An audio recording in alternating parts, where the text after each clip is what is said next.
আল্লাহ বলবেন, ও মৃত্যুর ফেরেশতা মর। মুতিয়া মালাকাল মাউত বলার সাথে সাথে যে ফেরেশতার হাতে আমাদের সবার রূহ চলে গিয়েছিল, ওই ফেরেশতা চিৎকার মেরে জান্নাত এবং জাহান্নামের মাঝখানে বেহুশ হয়ে পড়ে যাবে। শেষ, মালাকুল মাউতের কিচ্ছা খতম, উনিও নাই। এবার ডানে বায়ে সামনে পেছনে উপরে নিচে কেউ আছে? একজন ছাড়া, তিনি কে? কুল্লু মান আলাইহা ফানি ওয়া ইয়াবকা ওয়াজহু রাব্বিকা যুল জালালি ওয়াল ইকরাম ফাবিআইয়ি আলাই রাব্বিকুমা তুকাযযিবান। এই জমিনে যারা আছে সব শেষ হয়ে যাবে, একজন ছাড়া, তিনি কে? আল্লাহ তখন হুঙ্কার দিয়ে একা একাই বলবেন, ইয়া আরদু আইনা আশজারুকা, ও পৃথিবী তোর বড় বড় গাছগুলো কোথায়? আপনাদের নিমসারে বট গাছ আছে? কোথায় আছে বট গাছ? অনেক জায়গায় থাকে না বট গাছ বিশাল, ওইটাকে কেন্দ্র করে শিরকের আখড়া জমে ওঠে, ওইখানে মোমবাতি লাগায়, লাল সালু দেয়, নাচানাচি করে, এরকম বট গাছের আখড়া আছে নাই? আল্লাহ বলবে, ইয়া আরদু, হে পৃথিবী, আইনা আশজারুকা, তোর বড় বড় গাছগুলো আজকে কোথায়? ইয়া আরদু আইনা আনহারুকা, হে পৃথিবী তোর বড় বড় নদীগুলো কই? পদ্মা নদী কই? মেঘনা নদী কই? ব্রহ্মপুত্র কই? গঙ্গা নদী কই? মিসিসিপি, মিসৌরি কই? নীল নদ কোথায়? আমাজন কোথায়? ৬৬৯৫ কিলোমিটার লম্বা, উগান্ডার ভিক্টোরিয়ার কাম্পালা থেকে এর অববাহিকা শুরু। পৃথিবীর সবচেয়ে বড় যে নদীটা নীল নদ, মিশরে এই নদটা ছিল। আমি দেখেছি, ঘুরেছি এর উপর দিয়ে অনেক। 5 বছরের নীল নদের পানি আমি খেয়েছি। মিশরের নীল নদ ছাড়া কোনো মিঠা পানির উৎস নাই। এজন্য প্রাচীন ঐতিহাসিক, ওনার নাম হেরোডোটাস, উনি বলেছিলেন, Egypt is the gift of Nile. মিশর হচ্ছে নীল নদের দান। নীল নদ না থাকলে মিশরে কেউ থাকতো না। আল্লাহু আকবার পড়ুন।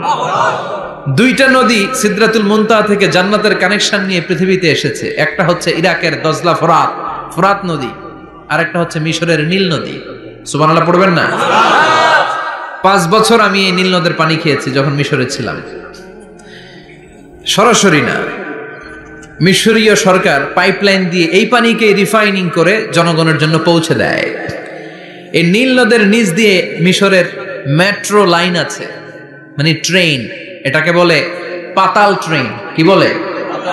তো এটার নিচ দিয়ে, নীল নদের নিচ দিয়ে আমরা ট্রেন দিয়ে এই মাথা থেকে ওই মাথায় যেতাম, আবার ব্রিজ দিয়ে এপাশ থেকে ওপাশে যেতাম। 10টা দেশ ঘুরে এই নীল নদ, একটা সাগর আছে মেডিটেরেনিয়ান সি, মানে ভূমধ্য সাগর, ওইটার সাথে মিলিত হয়েছে। আল্লাহ সেদিন বলবেন, আইনা নাইল, নীল নদ আজকে কোথায়? আইনাল আনহার, নদীগুলো কোথায়? আইনাল কুসুর, প্রাসাদগুলো কই? রাজপ্রাসাদ, টাওয়ার কোথায়? আইনাল জাবাবেরা, অত্যাচারী শাসকগুলো আজকে কোথায়? যারা ক্ষমতার চেয়ার পেলে আর নামতে চায় না, এই ডাকাতগুলো আজকে কোথায়? আল্লাহ বলবে, আইনাল জাবাবেরা, ফেরাউন কোথায়? নমরুদ কোথায়? আবু জাহেলের গোষ্ঠী কোথায়? ফেরাউনের চাচাতো ভাইরা কোথায়? নমরুদের চাচাতো ভাইরা কোথায়? কোথায়? যারা ক্ষমতার দাপট দেখিয়েছে, কোনো আওয়াজ আছে? কথা বলেন। আল্লাহ বলবেন, লিমানিল মুলকুল ইয়াউমা লিল্লাহিল ওয়াহিদিল কাহ্হার। লিমানিল মুলকুল ইয়াউম, আজকে ক্ষমতা কার? একটা চিৎকার দিয়ে উত্তর দেন, সেদিন ক্ষমতা কার? Who belongs the kingdom today? আল্লাহ বলবেন, আজকে ক্ষমতা কার? ক্ষমতা শুধু একজনের, চিল্লায় বলেন, তিনি কে? আল কারিআ, মাল ওয়া মা আদরাকা মাল। ইসরাফিলের সিংহায় ফু দেওয়ার ডিউটি হচ্ছে 3 বার দিতে হবে। কয়বার দিছে? কয়বার মনে আছে? খেয়ে ফেলাইছেন মনে হয়। দিতে হবে মোট কয়টা?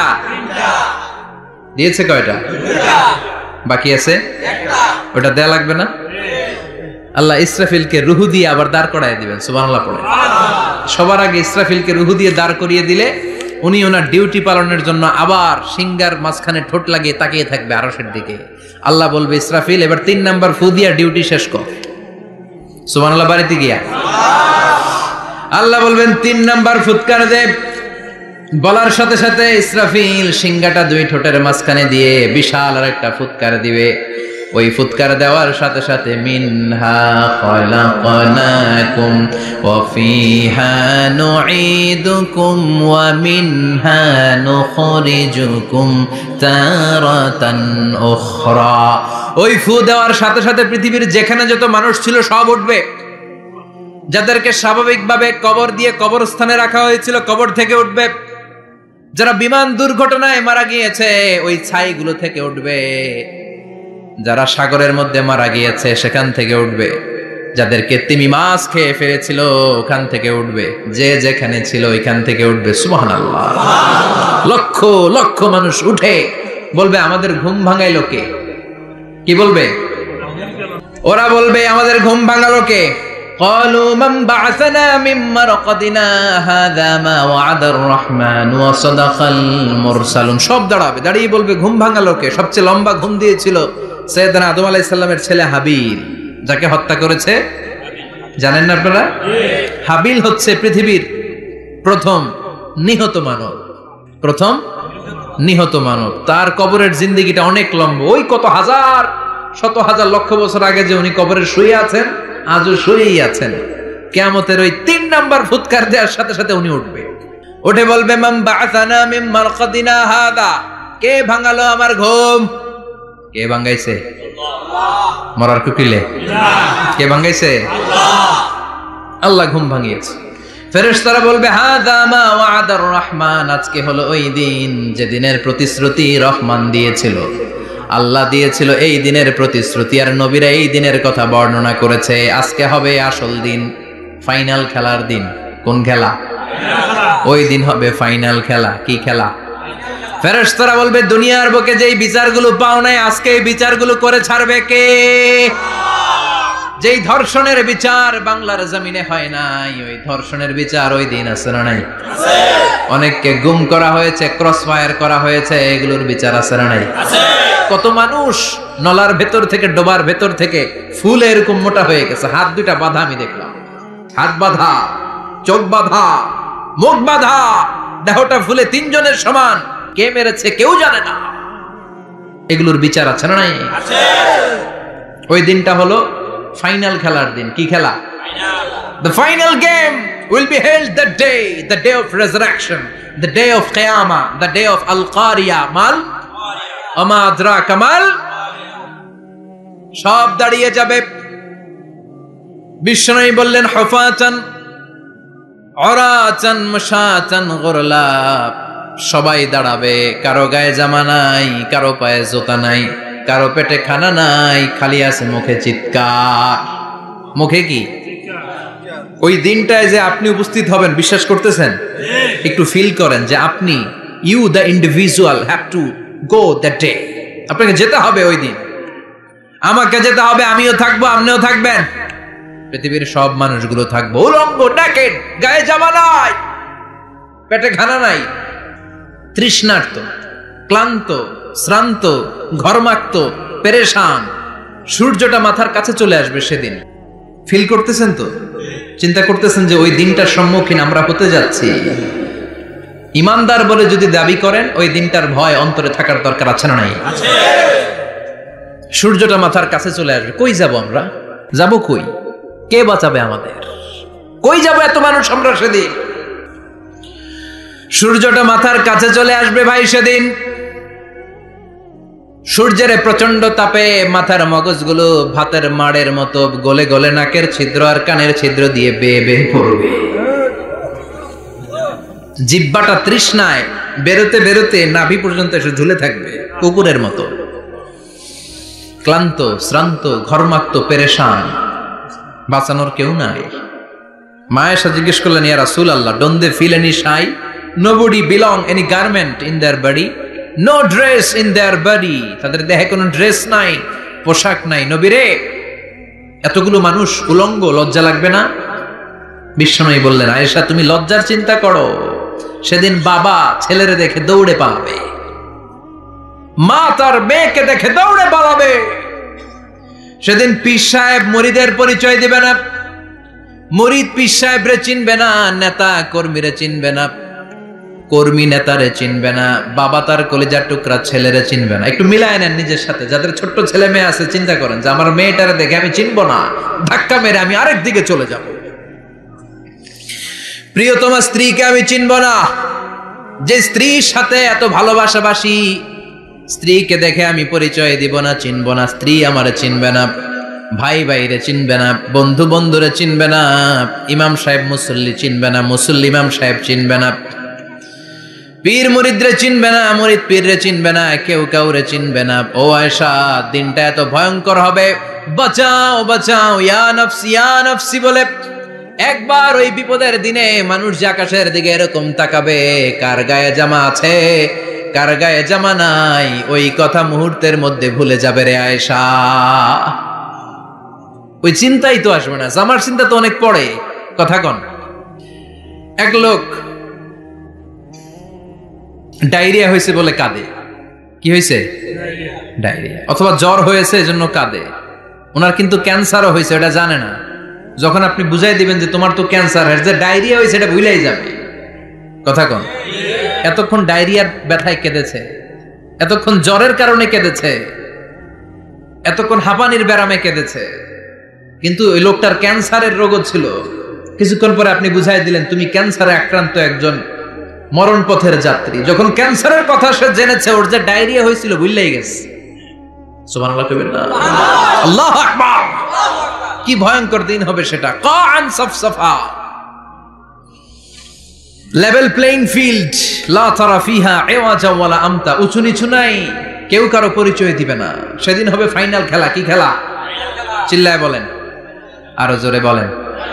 ফাইনাল খেলা। ওই ফাইনাল খেলার বর্ণনা আল্লাহ কিভাবে দিচ্ছে শুনুন। আল্লাহ বলছেন, فَأَمَّا مَنْ ثَقُلَتْ مَوَازِينُهُ فَهُوَ فِي عِيشَةٍ رَاضِيَةٍ وَأَمَّا مَنْ خَفَّتْ مَوَازِينُهُ فَأُمُّهُ هَاوِيَةٌ وَمَا أَدْرَاكَ مَا هِيَ نَارٌ حَامِيَةٌ। পড়েন আল্লাহু আকবার।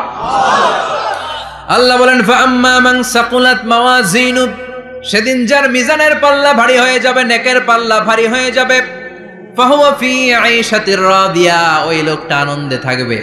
ও আল্লাহ, আমাদের মিজানের পাল্লা তুমি ভারী করে দিও। আমিন। আমরা এই কঠিন দিনে যেন আনন্দের দেখা পাই, তৌফিক দিও। পড়ে না আমিন। সেদিন আল্লাহ মিজানের পাল্লা বসাবেন। কিসের পাল্লা? আমার নামে নাম। আমার নাম কি? পাল্লা বসাবে, ওটার নাম কি? কিন্তু এটা দাড়ি পাল্লা না, ওটা কি না, ওটা নিক্তি পাল্লা। এটা কি পাল্লা? স্বর্ণকার কেউ আছেন? স্বর্ণের দোকানে চাকরি করে দিকে কেউ আছে? নাই। স্বর্ণের দোকানে যারা স্বর্ণ মাপে, ওরা কি দাড়ি পাল্লা দিয়ে মাপে? নিক্তি পাল্লা। দাড়ি পাল্লা দিয়ে কি মাপে? লাউ মাপে, কদু মাপে, ডাইল মাপে, চাইল মাপে, আলু মাপে, পেঁয়াজ মাপে, ঠিক কিনা? তো দাড়ি পাল্লা দিয়ে যখন চাল মেপে দিলাম, চাল সামান্য 2-4টা বেশি গেল, আমার লস নাই, আমি দোকানদার। আর কম দিল যে নিতেছে তারও তেমন লস নাই। কিন্তু আমি স্বর্ণের ব্যাপারী, স্বর্ণ কিনতে আসছে, স্বর্ণ যদি সামান্য কিছু ভুলে বেশি চলে যায়, আমার ব্যবসা শেষ। আর যদি কিছু রেখে দেই তাহলে ক্রেতার মারাত্মক লস, ঠিক কিনা? এজন্য স্বর্ণ দাড়ি পাল্লা দিয়ে মাপে না, এটা মাপে নিক্তি পাল্লা দিয়ে। সূক্ষ্মাতি সূক্ষ্ম ওজন করতে হয় সেখানে। এক কণা স্বর্ণ বেশি হয়ে গেলে দাম বেড়ে যায়, এক কণা কমে গেলে দামও কমে যায়, ঠিক কিনা? আল্লাহ যেই মিজান, মিজান আমরা বলি যে মিজানের পাল্লা, এটার মিজান শব্দের বহুবচন হচ্ছে মাওয়াজিন। ফাআম্মা মান সাকুলাত মাওয়াজিনু, সেদিন যার মিজানের নেকের পাল্লা ভারী হয়ে যাবে, ফাহুয়া ফি আইশাতির রাদিয়া, তার আনন্দ আর দেখে কে? তার আনন্দ আর দেখে কে? সামনে থেকে এসে তাকে ডান হাতে আমলনামা দেয়া হবে। ফাআম্মা মান উতিয়া কিতাবাহু বিয়ামিনিহি ফাসাউফা ইউহাসাবু হিসাবান ইয়াসীরা, সেদিন যাদের মিজানের পাল্লায় নেকের পার্টটা ভারী হয়ে যাবে, তাদেরকে সামনের দিক থেকে এনে ডান হাতে আমলনামা দেয়া হবে। আল্লাহ, সেই কঠিন দিনে আমাদের বাঁচানোর কেউ নাই, তুমি আমাদের সবাইরে ডান হাতে আমলনামা দিয়ে দিও, আমাদের হিসাবটারে তুমি সহজ করে দিও। পড়ে না আমিন। রোজ হাসরে হে আল্লাহ আমার করোনা বিচার, আল্লাহ করোনা বিচার। বিচার করলে বাঁচার উপায় আছে? বিশ্বনবী বলেছেন মান নুকিশা উযযিবা, যার বিচার আল্লাহ সেদিন করবেন সেদিন তার খবর আছে, তার বাঁচার কোনো